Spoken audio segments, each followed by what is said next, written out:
Hey guys,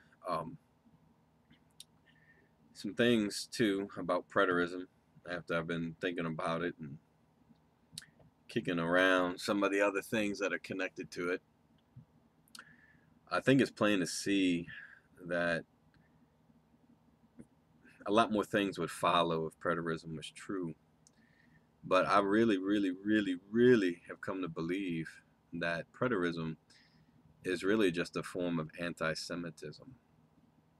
And I think it's plain to see, and we'll touch on this, I guess, towards the end of the video. And going forward, as I work my way up to Matthew 24 and we start going through these Old Testament prophecies, it's plain to anybody, I think, to see that the promises made to Israel were land promises. They revolved around what they knew.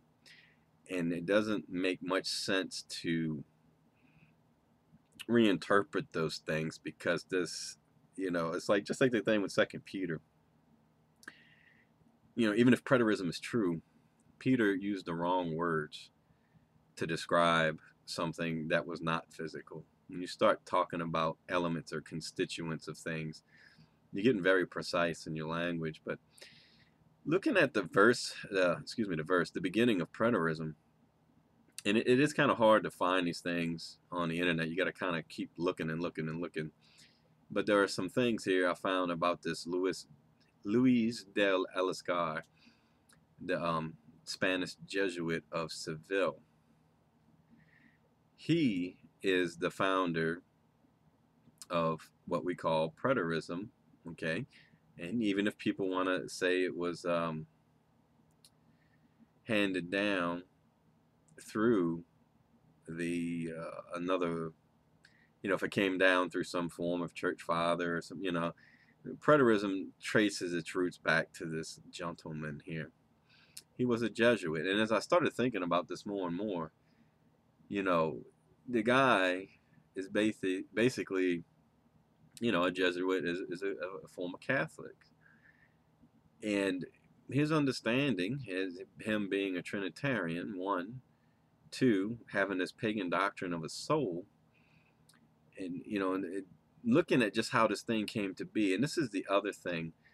If this is the guy who founded preterism, and I don't think that anyone can really challenge that. In all honesty, I don't think anyone can and say someone else came up with the theology of preterism. You can actually trace it back as a response to historicism.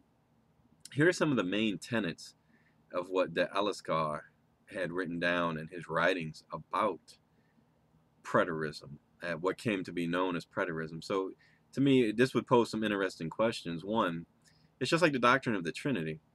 If the doctrine of the Trinity is the doctrine of the ousia, the hypostatic union, and that is the Trinity, if you don't believe in that, are you still technically a Trinitarian?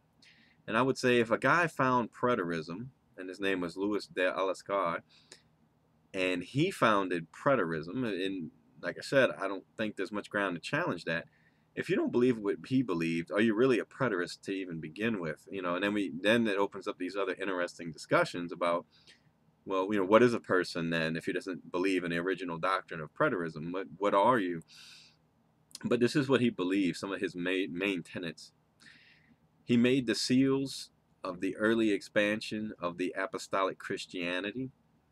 God's long-suffering warnings and punishments were allotted to the Jews. The trumpets were judgments on fallen Judaism.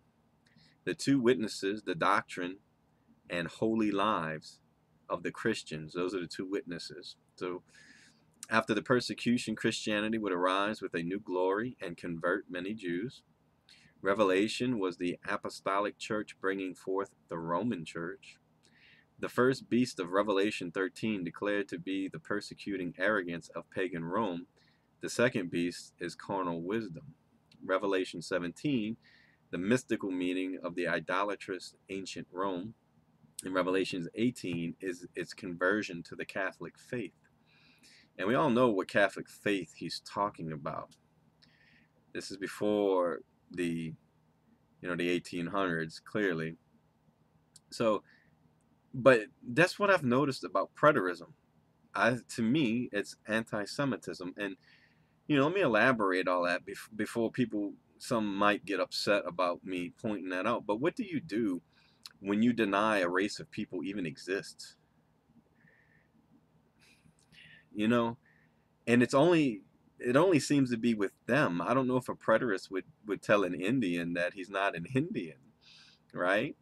Or a Arab person that he's not an Arabic person that he's not Arabic, or a Chinese man is not actually Chinese. These are just all forms of racism. And when I look when this doctrine was born, given the knowledge set that this man had, I have to wonder how much it influenced his decisions. And once again, and I intend to go through this in later videos, looking at these Old Testament passages in much more detail. And it's plain to see. I think anybody that just reads it, the language that are used in most of these, it's plain to see that it's a land promise. It's a land promise, okay? And when I started thinking about it in this vein, instead of just dealing with the doctrines, but taking a closer look at where this may have come from, it's steeped in anti-Semitism. It's steeped in pagan religion, because that was the religion of the day. So I have to wonder if Revelation 18, to the man who basically, I don't know who else you could say, invented preterism, if to him it meant a conversion to the Catholic, which we mean the Catholic Apostolic Church, the one that you probably view now as pagan, the one you would probably have nothing to do with. If he believed all of this and he was the inventor of preterism, but you won't convert to Catholicism, I have to wonder, how does that all fit in with preterism? I mean, can somebody just invent something and then it gets hijacked from them? And did preterism just get taken over now by a new wave of people who've just redefined it? And if so, is it even still technically preterism anymore? Or is it another aberrant version of what was originally intended? And I would have to say, I would have to guess that preterists that were in the Catholic Church would assume that all these other preterists that aren't Catholic aren't preterists. Not true preterists, I guess, because they didn't convert to the right religion. But as far as going into, anti-Semitism, it means prejudice, hatred, or discrimination against Jews as a national, ethnic, religious, or racial group. A person who holds such positions is called an anti-Semite. As Jews are an inter-religious group, anti-Semitism is generally considered a form of racism.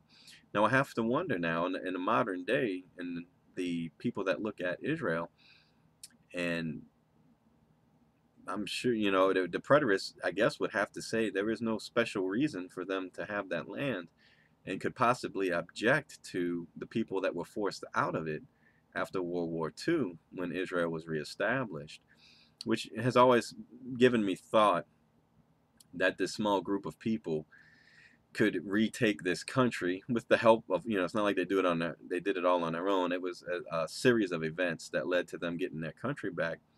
And, I saw a comment in the video, downplaying this fact of the Jews. It's like, well, what about World War II? And the point was made, well, more Russians died in World War. Of course they did, because there was more of them. Number one, Israel has, Jewish people have never been the largest segment of society ever. And that's another thing we see prophesied in the Bible, is that as small as this nation is, it's not going to be overtaken and left for dead by the world. But the more important thing when you're making a point about World War II is you have to look at, they were killing them because they were Jewish. And I think that is significant. That is what we call anti-Semitism. But I don't think that a true preterist, if he doesn't believe there's a Jew or a Gentile, why is he even using this term? Why is he saying they killed Jewish people and not just they killed people? Because in truth, the preterist denies that Jewish people exist. They don't exist. There's no Jew or Gentile. It doesn't make any sense to me, some of these positions that they hold in contradiction to themselves.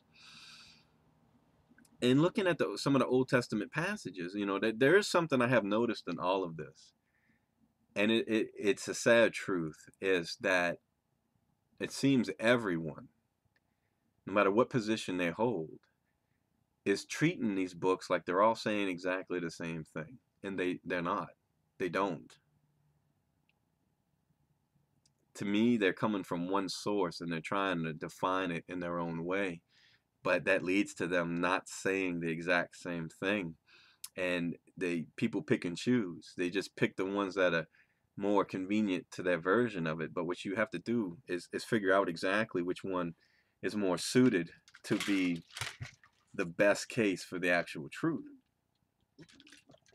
And as we go forward, like I said, I don't want to make this video too long either, but I do highly question the roots of preterism, its actual birth, where it came from. These things to me are highly questionable, and it has this gun again pointed at the Jews. And I believe Israel exists. I believe it has a promise. Um, and I do believe the post-World War II retaking of Israel has some role. It fits into this. It fits into this promise, because when they made a promise, it's obvious what the language is saying. There's no reason to redefine what it says. But take a brief look at Ezekiel 39:23. Foreign nations will realize that the Israelites were forced to leave their own land because they sinned against me. I turned my back on my people and let enemies attack and kill them. Their lives were wicked and corrupt, and they deserve to be punished. Now I will show mercy to the people of Israel and bring them back from the nations where they are living. They are Jacob's descendants, so I will bless them and show that I am holy. They will live safely in their own land, them, Jacob's descendants, but will be ashamed when they remember their evil ways and how they disgraced me. Foreign nations will watch as I take the Israelites from enemy lands and bring them back home, and those nations will see that I am holy. My people, Jacob's descendants, will realize that I, the Lord their God, sent them away as prisoners and now will bring them back to their own land. Never again will I turn my back on the people of Israel, and my spirit will live in them. I, the Lord, have spoken. It's plain what he's talking about here. It's plain who he is talking about here. It's plain what they're going to come back into. It's a place. It's a land promise that was made. And what preterism does to me is neutralize these promises. And think about it. This is where we get to that deception issue now. You think of Ezekiel. You think of him writing this down. How did he understand it? How did he understand it? It wasn't spiritually. I promise you that. So now we're back to this type of Trinitarian questioning. Did God purposely deceive Ezekiel to think they were going to inherit their land again? Did God deceive them just like with the Trinity when he was in the Old Testament and he was really three in one, but he pretended to be one so he could mislead them? Did he do the same thing with preterism? Did he mislead Ezekiel to think they were going to inherit a land promise? Or did he just let Ezekiel go on being wrong? It's not a both question. It's an either or. Either Ezekiel didn't understand and God let him not understand, or Ezekiel did understand and God misled him to think that his people were going to come back into the land. And that's one thing about this too. As I start working my way up to Matthew 24, because the Old Testament context is totally not being used in these promises, and it's gonna be eye-opening. But the thing is, in all these portrayals of the last day, people are going to come against Israel. They're going to start trying to kill Israelites. And even the preterist believes that. They believe that people are going to come into the land and they're going to start killing people, and they're going to take various passages of judgments and say those are literal. But they forget the second part to those passages that come later in the book, sometimes within the very same prophecy, is that when that happens, God is going to destroy them. The physical nation that is prophesied to start killing people is itself going to be killed, just like in the day of great battle. And this is where it makes no sense to me. You know, it's not being honest with the text. The people who translate and the scholars who are honest about this, not that scholars only settle arguments, but they will tell you that's what that meant to them. And that is the most important point of harmonization and exegesis, is understanding what it meant to the person, as the preterist likes to say. What did that mean to the people standing there? Why does that rule change when it comes to the Old Testament? What they understood when they were standing there didn't mean anything. Forget the clouds, forget all this stuff. When it starts using language and it starts talking about human beings, flesh and bone, being cut down, and we take that literal, no one has a problem with that. That was the judgment of 70 AD. But then when God's victory is literal over those literal people that literally killed the Israelite people, and he kills them so all the nations can see, the healing for the tree of life, for the healing of the nations. What nations? In the preterist model, there is no nations, especially in heaven. What nations are in heaven? There aren't any. They're alluding back to the land promise. But those are just some things I've started to really take and hone in on preterism. It does take this later church father ideal. When you get to some of Irenaeus, but when you get to Eusebius, absolute dripping with just anti-Semitism. Absolutely dripping with it. That dude hated the Jews. There's no doubt about it that Constantine's apostle, Eusebius, was disgusted by the very existence of the Jews. And it goes on and on and on in this vein of anti-Semitism that seems to be born in paganism, which has a completely different outlook on the afterlife than nominal Judaism have. And I think people, they push them together. They push them together. They push together nominal Judaism with these other forms of Judaism, Philonic Judaism. Even before Philo, there was this Platonic influenced Judaism. They were already fighting this battle to begin with. Just like in any other religion or group of people, there were different ideas that came from the outside. But when you stick strictly to the text, this promise is very literal, and it's worded very plainly, cut and dry. If you were one of these guys, you knew exactly what they're talking about.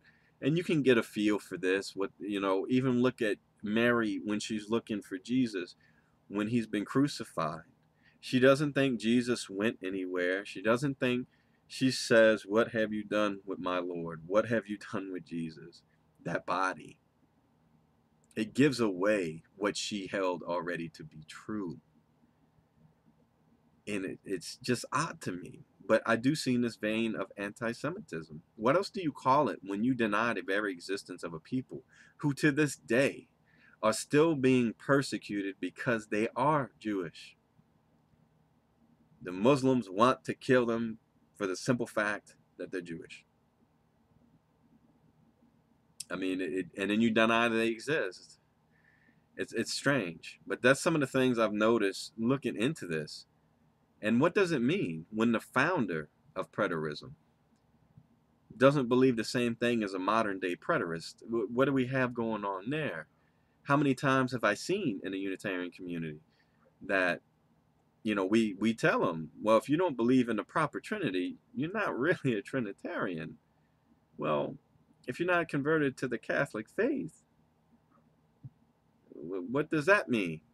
You know what I mean? What does that actually mean if you're a preterist? So, I don't know. Just some observations on preterism. And like I said, going forward, I'm going to start going through these Old Testament passages and reading them in their proper context, and not redefining them by any other standard, but taking them from the point of view of the people who heard them. And then we have to ask this logical question every time we read those. Did God mislead them to think they would inherit the land again? Did God mislead them to think that he would destroy their enemies at some point? Not some other Israel, spiritual Israel, whatever term you want to use, but the actual people, descendants of Jacob. That's a bloodline. And we're going to see how bloodline plays into a lot in Matthew 24. Because Matthew 24 is actually taken very closely from another passage in the Old Testament. And I'm not going to play that hand right now. I'm going to put all that into its proper place when the time comes. So that is my point. Why don't we reach honest interpretations about the Old Testament passages first? Because the Old Testament passages are actually the one that God is saying, I decreed all this ahead of time so you can know I am God. So what did they understand about what they were going to witness to know that he was the Lord God? And that's what Jesus does. Jesus is fulfillment of Old Testament prophecy. So really, we have to understand what the Old Testament prophecies were concerning him, concerning the Messianic age, concerning all these things. Instead of, to me, trying to reinterpret the Old Testament in light of what we think the New Testament is. So that's it on this one. I just wanted to point out, I do think there's a vein of anti-Semitism in the birth of preterism that was inherited by the church fathers, that was passed down generation to generation, and it ended up here today. I don't know. I honestly, not saying this to be inflammatory. I honestly don't know what else to say when you refuse to acknowledge the existence of a people. And, the oddity that Israel came back. It's never happened in history before. There's never been a nation that's lost its nation and was restored, kept its culture, much less in a single day. A piece of paper assigned, and Israel was born again. It was resurrected from the dead, if you want to use that term, but it's never happened before, and it's never happened since. Very odd for not existing as a people anymore. They must have done that completely of their own power, apparently, because there aren't Jewish people, so God doesn't feel obliged to give a non-existent Jewish people the land of Israel again. So they did that completely on their own. I see the hand of God in that. There's more to that, in my opinion. But anyway, God bless.